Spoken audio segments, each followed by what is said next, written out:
Hey guys, what's up? So, we continue our series on Revolt of 1857, and in this lesson, we will examine all the causes of failure of the revolt. There was numerous causes. Most of us have very limited understanding, think that we did not have weapons and we did not have communication system, but the understanding goes much deeper than that. There were much deep rooted causes of why the revolt failed. Failure not in the traditional sense of the word failure, because we had a lot of positive outcomes of it, but it failed to achieve its objective, that is the overthrow of the British rule was not done. Hence it was a failure on that regard. This is presented by me, Roman Seni, and do follow me on an academy. This is the URL www.unacademy.in/user/Roman Seni. So, first of all, let's understand the background. Do you know the reason of the revolt? Yes, it was because sepoys were frustrated and all that reasons I have already told you in the video 1.2. What was the support base of the revolt? Yeah, the support base involved all the diverse classes. Okay, but again, this reason was not clear to most of them. Support base was very fragile. Half of them used to change sides very easily. Was there any planning involved? Not at all. What was their main ideology? Nobody knew. Coordination and cooperation, hardly anything. Effective centralized leadership, zero. So, can you see this background? This is required for any movement or any revolt or any rebellion or any project at all to be completed. This is the reason, planning, support base, ideology, coordination, effective centralized leadership. You take cricket for example, you take any political party for example, these are the things. You take your UPSC preparation, all this is required for any project to be completed, and everything of this was missing and it was completely lacking. Okay, is that understood? So that was the main reason why the revolt failed. But you can't just write this, you need to write more. Although this is sufficient in itself, but they'll ask some stupid questions, so let's talk about that. So everyone was harboring a grudge against someone or the other. Nobody was happy, right?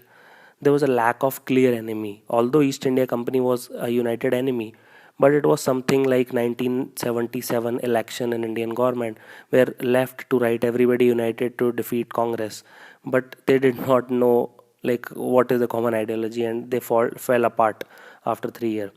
So there was lack of clear enemy in this case also. They were fighting amongst each other. Almost zero understanding of the colonial rule and colonialism. There was absolutely no understanding of colonialism except among very high intelligent people. And those intelligent people thought it is better to side with the British because Britishers were bringing modernization of India. That was very big. Those who understood colonialism, they thought it is good for India. And those who did not understood colonialism were fighting. Peasants considered moneylenders and zamindars as their enemies, obviously because they were paid very low. But both of them were simultaneously fighting British. So can you understand this dilemma?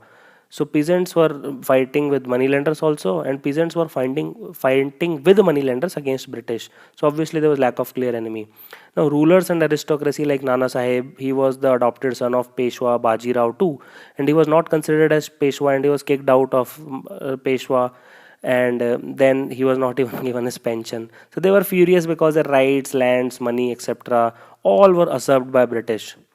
But now see this thing: as soon as their land was promised back to them and their titles to the princes, all of them switched sides. For example, Mansingh was a talukdar, so he used to switch side a lot. Mansingh is not the Mansingh of earlier times. Okay, he was not Akbar wala Mansingh; he is different Mansingh. Now, moneylender also thought their business was much safer under EIC patronage, so they also supported East India Company's rule later on. Now, what are the causes of failure of revolt? Hardcore causes includes territorial spread. It was not an all India movement. I have told you earlier. Southern India, East and West were hardly affected. Okay, less than one fourth of India and less than 10% of the population was affected or involved in the revolt. So hardly anything. Many like Jodhpur, Rajputana in general, Nizam of Hyderabad, Punjab Sikh leaders in Patiala, Kapurthala, Sindhiyas of Gwalior, Holkars of Indore, they either stayed neutral or they supported Britishers. Punjab Sikh leaders did not support Britishers because they did not want. They supported Britishers. All of them either stayed neutral or supported Britishers. Especially Punjab Sikh leaders, they do not want Mughal rule to come back because they had already fought with them for a long period of time. 50% of the Indian soldiers only participated 50% did not took part in the revolt. Okay, and they fought from the side of Britishers to crush it.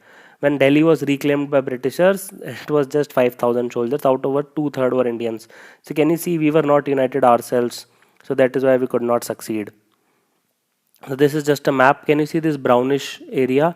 This is the actual revolt area. You can see Delhi, UP, Bihar, and some part of MP.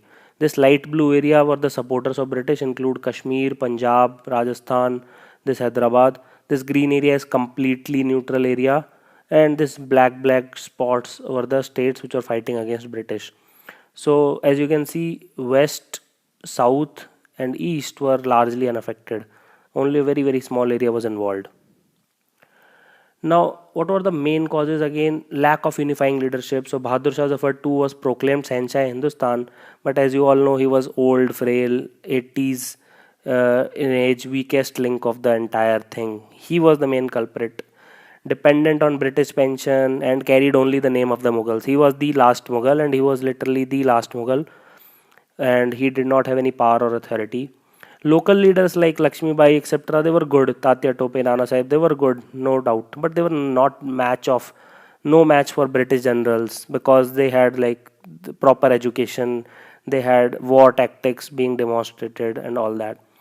So when it comes to mass mobilization of troops and displaying effective leadership, so Britishers are far superior. Then again, electric telegraph lines was there with Britishers, which had two benefits. They could communicate and coordinate better among themselves, so that they can organize and mobilize their troops much faster, much quicker. And also they can keep an eye on the movement of rebels and plan in anticipation. Okay, this is again a crucial part.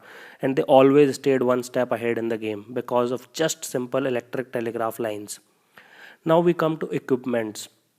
Indian soldiers, by and large, we were fighting with lathis, swords, pikes, spears.